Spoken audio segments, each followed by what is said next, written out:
Okay, Airwall fans, we're going to show you an accessory this time. This is all about the Xpress, but you can't show the Xpress without showing two of them, and we'll get to that a little bit later, but also their accessory called the Blox. The Blox serves multiple purposes, some of which I haven't thought of, I'm sure, and you guys will.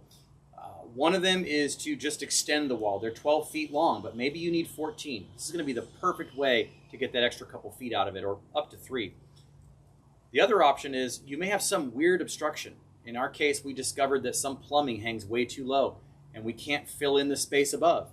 So this shoves up into that space and it just finds its way and fills in and gets that nice, really tight seal and creates and completes that chamber for you. So this is the Airwall Blox. We run it off of power from the Xpress. You pick one of the 5 vents, whichever one is closest to how you're going to deploy this thing. That's going to be up to you. I connected it to the middle because it's in the middle of the frame here, easiest to see.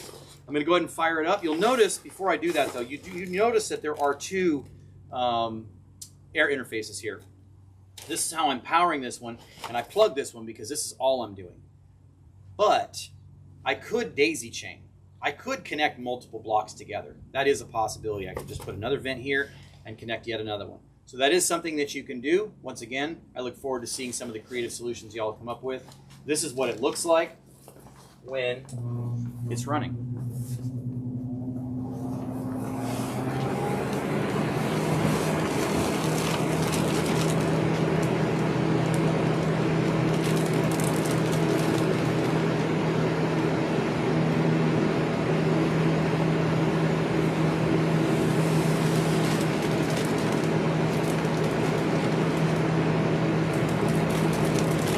Okay, you can see that it slowly fills up using just the air off of that one outlet, but by the time it's done doing its job,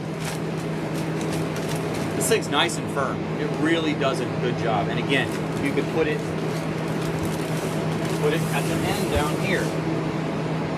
You can put it above some plumbing, above the wall, whatever you need to do. This is just a very adaptable tool. And in some of our other videos, you'll actually see how we use it in a fireplace. So when you're creating negative air in a living room, you want to fill that fireplace cap, you can use it there too. Little loops let you suspend it if you need to, or in some way control it with some of the straps that were included with the Xpress itself. So I look forward to seeing how to use the Blox. It's a very cool, very versatile little tool. Thanks a lot. Let's get you on the next one.